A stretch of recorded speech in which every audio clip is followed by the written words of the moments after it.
Muy buenos días, queridos amigos.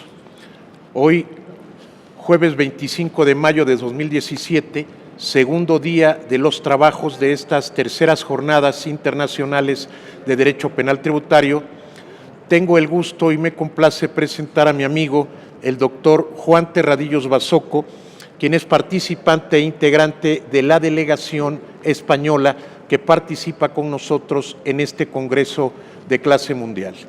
El doctor Terradillos Basoco es doctor en Derecho por la Universidad Complutense de Madrid, ha sido decano y vicerrector del profesorado de la Universidad de Cádiz, donde imparte cátedra en materia de Derecho Penal. Él viene, como hemos señalado, integrando la delegación española y quien va quizás a exponer uno de los temas más relevantes en estas jornadas internacionales de Derecho Penal Tributario con relación al tema la defraudación fiscal a la seguridad social en España y México, un análisis comparado. Mi querido doctor, muy buenos días. Hola, buenos días. Bienvenido a México y platíquenos un poco de este tema que va usted a exponer el día de hoy aquí en este Congreso de Derecho Penal Tributario. Bueno, como has dicho, es un tema bien interesante, es un tema a incluir en estas jornadas que tienen como objetivo una visión general de la defraudación fiscal o del derecho penal tributario, porque presenta perfiles específicos de altísimo interés. En este momento me parece que, según datos oficiales, están afiliados al Instituto Mexicano del Seguro Social del orden de 18 millones de personas. Más o menos 18 millones de personas son los afiliados al sistema de seguridad social en España. Quiere decirse que cuando hablamos de fraudes a la seguridad social, estamos hablando de puesta en peligro, como mínimo, de derechos fundamentales de estos millones de personas. De derechos fundamentales que, por otra parte, están recogidos en la Constitución, en la española en el artículo 41, en la mexicana en el 136 o 163, ahora no recuerdo, con carácter fundamental. Es decir, que la defraudación a la seguridad social afecta a millones de personas y les afecta en derechos absolutamente fundamentales con respaldo constitucional. De ahí que me parece que el interés criminológico del asunto es evidente. Solo un dato más. Estudios de la OCDE para 2015 cifraban la cifra de informalidad, de trabajo informal en México, en torno al 57%, es un porcentaje altísimo. Pero es que los mismos estudios en el 2017 siguen hablando de 57%, es decir, no se ha avanzado nada. En México tiene las mismas cifras de trabajo informal con efectos devastadores en cuanto a la desigualdad. Hay más trabajo informal en el sur que en el norte, más en mujeres que en hombres, más en pequeña empresa que en las grandes empresas. Es decir, la desigualdad se refleja en el trabajo informal y el trabajo informal a su vez genera desigualdad. Hay que acabar con esto. En México tenemos una problemática recurrente porque se acostumbra que las empresas, los patrones, registran a trabajadores con salarios menores a los reales para efectos de reducir la carga social. Y esto impacta a nivel de jubilaciones, de indemnizaciones, de pensiones en general, y corresponde en realidad a una simulación que genera defraudación fiscal. Y no solamente afecta a esos 18 millones de sujetos asegurados, sino si consideramos que cada uno de ellos tiene integrantes familiares entre 4 y 5 personas, estaríamos hablando de cerca de 90 millones de personas que se ven afectados por esto.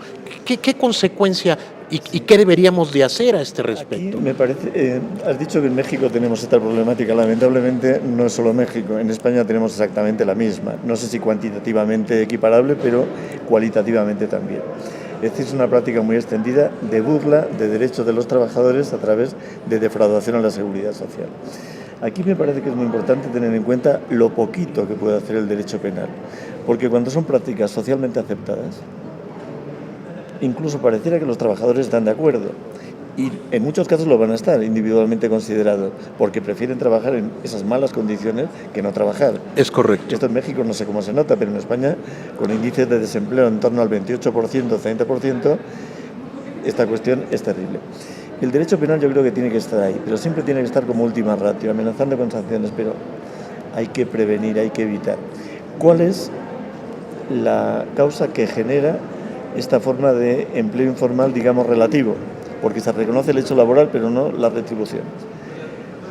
La causa, primero, es que hay emprendedores desaprensivos que no solo burlan los derechos de sus trabajadores, sino que son malos competidores, porque compiten en condiciones de ventaja frente al buen competidor que honradamente retribuye a sus trabajadores y no defrauda la seguridad social. Estos sujetos no aportan nada al sistema. Estos sujetos son parásitos del sistema y hay que poner cierto orden. ¿Cómo se puede poner cierto orden? Aumentando la capacidad de tutela del trabajador, porque es la parte más vulnerable. Un trabajador nunca acepta trabajar por debajo de sus derechos si no está obligado por circunstancias objetivas. En consecuencia, lo que hay que hacer es multiplicar la presencia sindical, acabar con la corrupción. Esto es un leitmotiv en casi todas las cosas en México. Es decir, que el trabajador pueda válidamente eliminar su vulnerabilidad, alcanzar cotas de autotutela aceptables, de modo que cuando el empresario le proponga este juego ilícito que le perjudica a él, insisto, y a todo el sistema económico, pueda argumentar, no, tengo medios para asegurar que las retribuciones van a constar en los documentos de alta y de afiliación a la Seguridad Social y, por tanto, que las prestaciones que yo reciba en un futuro, por ejemplo, en forma de jubilación, reflejen exactamente lo que ha sido mi aportación al sistema.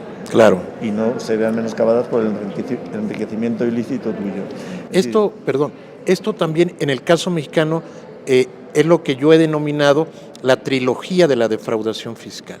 Se defrauda al sistema de seguridad social, se defrauda al sistema que tiene que ver con el derecho a tener una vivienda digna de los trabajadores. En México tenemos lo que se llama el Infonavit, que es el Instituto para el Fomento de la Vivienda de los Trabajadores y que también afecta. Y en el caso también lo que tiene que ver con el ISR de las personas físicas, que evidentemente que sucede lo mismo. Se tributan en menores cantidades, se paga menos el impuesto los salarios o el impuesto de personas físicas, con todo un circuito vicioso que tiene que ver con lo que, queridos amigos, el doctor Juan Terradillos Basoco ha señalado como el derecho del trabajo o el derecho penal del trabajo. ¿Y qué nos puedes decir, mi querido Juan, con relación a esto? O sea, ya como un subsistema, el sistema de la defraudación fiscal a la seguridad social, pero ¿cómo podemos compactarlo dentro de ese modelo que tú has desarrollado en una obra publicada por Trota que se llama El Derecho Penal del Trabajo? Coméntanos brevemente al respecto. Sí, esa obra responde a una decisión del legislador español que en el Código de 1995 dedica un título específico, el título 15, a los delitos contra los derechos de los trabajadores. Y efectivamente ahí, a raíz del año 2012, se introduce un artículo para castigar expresamente, explícitamente al empresario que contrata simultáneamente colectivos de trabajadores y no los da de alta en la Seguridad Social y, por tanto, no presta su aportación a ese fondo común, que en definitiva son los fondos de la Seguridad Social. Y aparte de esos delitos contra derechos de los trabajadores, tenemos los delitos específicos de fraude a la Seguridad Social, que en el Código Penal español están junto a los delitos contra la hacienda pública, que son dos delitos relativamente nuevos, y donde ya se contempla expresamente no lo que se perjudica al trabajador, que eso va por un lado, sino lo que se perjudica a la Seguridad Social por otro. Esto introduce un elemento diferencial muy importante con el modelo mexicano, porque el sujeto que en España defrauda la Seguridad Social y simultáneamente con ello, como es inevitable, burla derechos de los trabajadores, los pone en peligro, entra en un concurso de delitos, comete el delito de defraudación al sistema y comete los delitos contra derechos de los trabajadores. Me parece que con el ordenamiento mexicano esto no está tan claro Y yo creo que por ahí hay vías de investigación y de propuestas de reforma por las que se puede avanzar, porque en definitiva creo que eso es lo que nos compete a los universitarios, es decir, colaborar a conocer mejor el derecho, a aplicarlo mejor, pero también a reformarlo en la medida que sea posible, que no está en nuestras manos, pero Claro. por lo menos ser la voz crítica, ¿no? Hay un punto que quisiera yo preguntarte que tiene que ver cuando el trabajador no está afiliado a los sistemas de seguridad social y tiene un accidente. Normalmente el trabajador acude al Seguro Social o conoce el Seguro Social de ese accidente y se le llaman capitales constitutivos o hay sanciones para el patrón, pero no se actúa en el ámbito penal, que como tú lo has señalado en tu obra, se da el delito y también se debería sancionar por el incumplimiento a esa inscripción a la Seguridad Social con las consecuencias necesarias para ello, cuando únicamente se queda en el ámbito administrativo. Esas conductas son gravísimas y donde entrarían en varios tipos penales, además tradicionales, y sin embargo efectivamente es muy escaso el número de sentencias que terminan condenando por esto. Y el problema lo tenemos en España fundamentalmente sobre el sector de trabajo informal representado por la inmigración. El inmigrante irregular es un sujeto que normalmente acepta cualquier tipo de trabajo. No exige grandes condiciones de seguridad. No puede exigirlas porque si no, no se le emplearía. Pero además normalmente tampoco es un individuo que esté profesionalmente muy formado, de modo que asume cargas para las que quizá no está preparado para controlar. ¿Qué ocurre cuando se da el accidente y está contratado en negro? Está contratado sin que nadie le haya dado de alta en la Seguridad Social. Que en muchas ocasiones, lamentablemente, es el propio inmigrante el que prefiere acudir a la sanidad pública y no a los servicios de sanidad de las mutuas patronales en este caso. ¿Por qué? Porque en el momento que aparezca en los ficheros de la sanidad pública como trabajador no registrado, regular, al día siguiente está en la frontera. Claro. Y en consecuencia es el mismo el que por necesidades tiene que colaborar a cubrir esto que es un auténtico fraude y desde el punto de vista humanitario sería de los fraudes más sangrantes. Porque el sujeto está sin protección de ningún tipo. Y es el sujeto que cuando cae del andamio en una obra de la construcción termina yendo a una clínica del sistema de la Seguridad Social y diciendo que es que ha tenido un accidente con una bicicleta, cosa que el médico no se cree porque sabe perfectamente lo que está ocurriendo, pero realmente todo colabora a que este tipo de fraudes se oculte, ¿no? Queridos amigos, un gran evento de clase mundial con los líderes iberoamericanos más destacados en materia de derecho penal tributario.